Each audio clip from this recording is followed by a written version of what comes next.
Full Moon sale காலை 9 மணியிலிருந்து இரவு 12 மணி வரை ஜூலை 29 ஒரு நாள் மட்டும். நம்முடைய காங்கிரஸை சேர்ந்த இனியன் ராபர்ட் இணைப்பில் இருக்கிறார், அவரிடம் பேசுவோம். இணைப்பில் வந்தமைக்கு மிக்க நன்றி இனியன். இப்போ மாணவர்கள் முன்வச்ச பிரதான கோரிக்கை என்ன அப்படின்னா, மத்திய அமைச்சர் பதவியிலிருந்து தர்மேந்திர பிரதான் பதவி விலகணும் அப்படிங்கிறது தான். இதையும் தாண்டி இன்னும் 2 கோரிக்கைகள் இருந்தது. இது வரைக்கும் நடந்த பேச்சுவார்த்தைகளில் அந்த 2 கோரிக்கைகள் ஒரு முக்கிய கட்டத்தை எட்டிடுச்சு. அது ஏறத்தாழ அதை நிறைவேற்றப்படும் அப்படிங்கிற ஒரு விஷயத்துக்கு மத்திய அரசாங்கம் ஒப்புதல் கொடுத்த மாதிரி ஆயிருக்கு. இப்போ பிரதான கோரிக்கைக்கு தான் ஒரு நாள் டைம் கேட்டிருந்தாங்க. இப்போ ராஜினாமாவும் அவர் செஞ்சுட்டார். இப்போ கேள்வி என்ன அப்படின்னா, இப்போ தர்மேந்திர பிரதான் ராஜினாமா செஞ்சதுனால மட்டும் இந்த பிரச்சனை அப்படிங்கிறது ஒட்டுமொத்தமாக தீர்ந்துருச்சு அப்படின்னு நம்ம கணக்கில் எடுத்துக்க முடியுமா? ஒரு நபரை நம்ம கேள்விக்குறியாக்கணுமா, இல்லை இந்த சிஸ்டத்தை கேள்விக்குறியாக்கணுமா? இல்ல, நீங்க சிஸ்டம் வேற நபர் வேறன்னு பிரிச்சு பார்க்க கூடாதுன்னு நினைக்கிறேன். இந்த சிஸ்டம்குள்ளதான் இந்த நபர் இருக்கிறார். இன்னும் சொல்ல போனோம்னா இந்த சிஸ்டத்தை கண்ட்ரோல் பண்ணக்கூடிய இடத்துல தான் இந்த நபர் இருந்தார். அதை கண்டும் காணாம போனதனுடைய விளைவு தான் பல உயிர்களை நம்ம இழந்திருக்கிறோம். திருப்பி சொல்றேன், இது எல்லா எக்ஸாமும் நடக்கும் அப்படின்னு நம்ம ஜெனரலைஸ் பண்ணிடக்கூடாது. நீட் என்பது ஒரு ப்ராப்ளமேட்டிக்கான எக்ஸாம் முதல்ல இருந்தே. அதுல இருக்கிற ஃபிளாஸ் நம்ம சொல்லிக்கிட்டு தான் இருக்கோம். அதை இவங்க சரி பண்ண முயற்சி செய்யாம என்டிஏ கிட்ட கொடுத்து, என்டிஏ எவ்வளவு தூரம் அது செக்யூரிட்டி டைட் பண்றது அது இதுன்னு பண்ணி ஏர்ஃபோர்ஸ் இறங்கி எக்ஸாம் நடத்துற வரைக்கும் கொண்டு போய் விட்டு தர்மேந்திர பிரதான் ஒரு எமர்ஜென்சி சிச்சுவேஷன்ல தான் எக்ஸாம் நடத்திருக்காங்க. ஒரு நார்மலா ஒரு 12th பசங்க எழுத வேண்டிய எக்ஸாம நீங்க இந்தியாவினுடைய முப்படைகளும் சேர்ந்து நடத்துதுன்னா அது எவ்வளவு பெரிய எமர்ஜென்சி சிச்சுவேஷன். அதை மறைக்க முயற்சி பண்ணாங்க. அதெல்லாம் சேர்த்து தான் அந்த அக்கௌண்டபிலிட்டி எடுத்து தான் ராஜினாமா பண்ணிருக்காரு. இது முழுக்க முழுக்க காங்கிரஸ் கட்சி இதை வரவேற்கிறது. 3 கோரிக்கைகள்ல முக்கியமான கோரிக்கை, பிரதானமான கோரிக்கை தர்மேந்திர பிரதான் ராஜினாமா செய்ய வேண்டும் என்பது மகிழ்ச்சியாக இருக்கிறது. திருப்பியும் சொல்ற, இது முழுக்க முழுக்க அரசியல் கட்சிகளுக்கான வெற்றியே அல்ல. இது காக்ரோச் ஜனதா பார்ட்டியை தாண்டி இது மக்களுக்கான வெற்றி, இது இளைஞர்களுக்கான வெற்றி, இது மாணவர்களுக்கான வெற்றி. ஒரு மக்கள் இயக்கம் எந்த அளவுக்கு செயல்படும், அது எந்த அளவுக்கு அது ஃப்ரூட்ஃபுல்லா இருக்கும், எந்த அளவுக்கு அது பலனை உருவாக்கும் என்பதற்கு விவசாயிகள் போராட்டத்திற்கு பிறகு இந்த இளைஞர்கள் போராட்டத்தை நான் கண்கூட என் வாழ்நாள நான் பாக்குறேன். ஏன்னா சுதந்திர போராட்டத்தை நம்ம பார்த்தது கிடையாது. காந்தி நேரு போராடிய சுதந்திர போராட்டத்தை கண்ணால பார்த்தது கிடையாது. புத்தகங்கள்லயும் விஷுவல்ஸ் நம்ம பார்த்திருக்கோம். ஆனா இன்று நம் கண் முன்னாடி மக்கள் போராட்டங்களும் இந்த காலத்தில் வெற்றி பெறும், அதாவது அகிம்சை வழியில் போராடுகின்ற போராட்டங்களும் வெற்றி பெறும் என்பதற்கான ஒரு மிகப்பெரிய சான்றாக இது வந்திருக்கு. ஏன்னா இன்னைக்கு ஒரு விஷயம் ட்ரெண்ட் ஆகிட்டே இருக்கு. இனிமேலாம் நீங்க அகிம்சை வழியெல்லாம் போரெல்லாம் ஜெயிக்க முடியாதுங்க, அதெல்லாம் ஒண்ணும் இந்த காலம் முடிஞ்சு, அதெல்லாம் அந்த காலங்க, காந்தி காலங்க முடிஞ்சு போச்சுங்க அப்படின்னு சொல்றதை நான் கேட்டிருக்கிறேன்.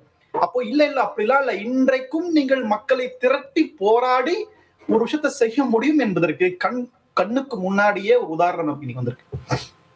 அதான் நம்ம இப்போ நீங்கள் சொன்ன மாதிரி நம்ம பார்த்துட்டோம் அப்படின்னாலுமே, இது எதிர்க்கட்சிகள் தொடர்ந்து சொல்கிறது என்ன அப்படின்னா, இது ஒரு தாமதமாக எடுக்கப்பட்டிருக்கக்கூடிய இந்த ஒரு முடிவு தான் அந்த ராஜினாமா முடிவுன்னு சொல்லியிருக்காங்க. ஆனால் தர்மேந்திர பிரதான் சொல்லும்போது என்ன சொல்கிறாருன்னா, மாணவர்களுடைய எதிர்காலத்தை கருத்தில் கொண்டு தான் நான் இந்த முடிவு எடுத்திருக்கிறேன் அப்படின்னு சொல்லியிருக்கிறாரு.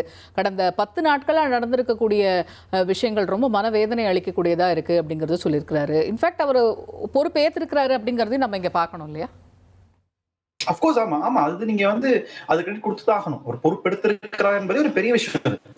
இந்த பொறுப்பெடுத்தல் இருக்குல்ல, அக்கௌண்டபிலிட்டி எடுப்பதற்கு ஒரு பெருந்தன்மை வேணும், ஒரு ஜெனராசிட்டி வேணும். நிச்சயமா நான் பாராட்டுறேன். தர்மேந்திர பிரதான் அவருடைய ஜெனராசிட்டி தான் இந்த பதவி ஏற்புக்கு முக்கியமான ஒரு பங்கு வகித்திருக்கு. அட் த சேம் டைம் அது அவர் ஜெனராசிட்டி இயல்பாக இயற்கையாக வரல. இவ்வளவு பெரிய அழுத்தம் இந்தியாவுல பல பகுதிகளில் பல கட்சிகள் எல்லாருமே சேர்ந்து போராடி இந்த அழுத்தத்தை கொடுத்திருக்காங்க, இந்த பிரஷரை கொடுத்திருக்காங்க.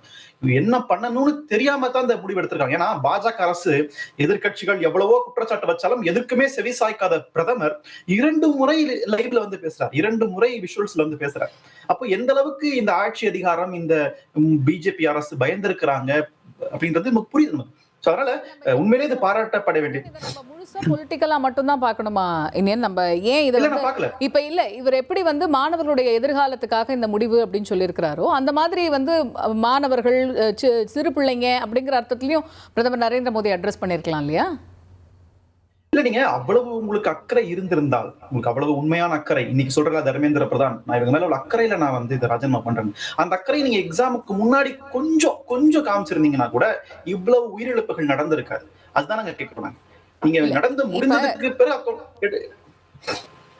எஸ், இப்போ கொஸ்டின் பேப்பர் லீக் அப்படிங்கிறது எந்த எக்ஸாம்லையுமே மாநிலம் அரசாங்கம் நடத்தக்கூடிய தேர்வாக இருந்தாலும் சரி, சென்ட்ரலைஸ்டு எக்ஸாம்ஸாக இருந்தாலும் சரி, எங்கேயுமே அது நடக்கக்கூடாத ஒரு விஷயம் தான்.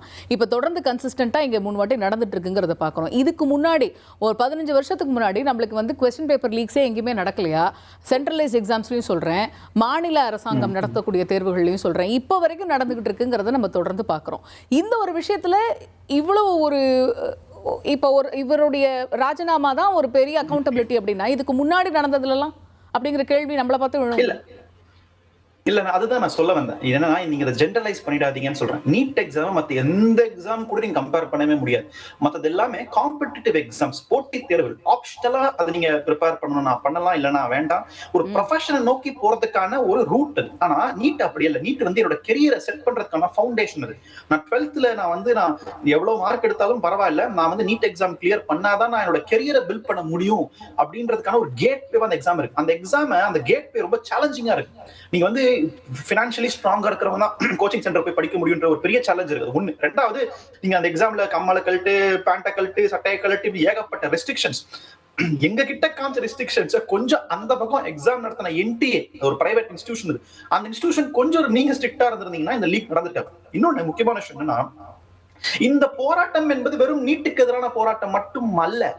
இது வந்து இந்தியாவில் நிலவுகின்ற பல பிரச்சனைகளுடைய கன்சாலிடேஷன். ஏன்னா இந்த போராட்டத்துல பங்கேற்றவங்க எல்லாருமே நீட் எக்ஸாம் எழுதி ஃபெயில் ஆனவங்க கிடையாது. இதுல பல இளைஞர்கள் வந்திருக்கிறாங்க, பல பெண்கள் வந்திருக்காங்க. இவங்கெல்லாம் இந்தியாவில தொடர்ச்சியாக நடக்கின்ற பாலியல் வன்கொடுமைகள், இந்தியாவில் நிலவுகின்ற தீவிரமான வேலையின்மை, அரசு வேலைகள் குறைக்கப்பட்டிருக்கிறது, தீவிரமான கார்பரேட் ஆதிக்கம், ஜாப் இன்செக்யூரிட்டி, இது எல்லாத்துடைய ஒரு கலெக்டிவான ஒரு ஆக்ஷன் தான் இந்த போராட்டம். அதை வெண்ட் அவுட் பண்றதுக்கான ஒரு ஸ்பேஸா தான் ஜன்தன் மந்தர் இருந்தது. அதை புரிஞ்சுக்காம இவங்க லத்தி சார்ஜ் பண்ணி பெல்லட் குண்டுகளை பயன்படுத்தினதா இருக்கட்டும், அவங்க லத்தியில வந்து ஆணிய சொருகி வந்து இளைஞர்களையும் பெண்களையும் தாக்குனதா இருக்கட்டும், மிகவும் அநாகரிகமான முறையில இந்த அரசு மக்களுடைய போராட்டத்தை கையாண்டதா இருக்கட்டும், இதெல்லாம் ரொம்ப வரலாற்றில் பதிவு செய்யப்படும். இதெல்லாம் வரலாற்றில் பதிவு செய்யப்படும். அது வந்து உண்மையிலே வந்து கருப்பு புள்ளியாக இந்த பக்கங்கள் வரலாற்றில் பாஜக பதிவு செய்யும் மாற்று கருத்து எனக்கு இல்லை.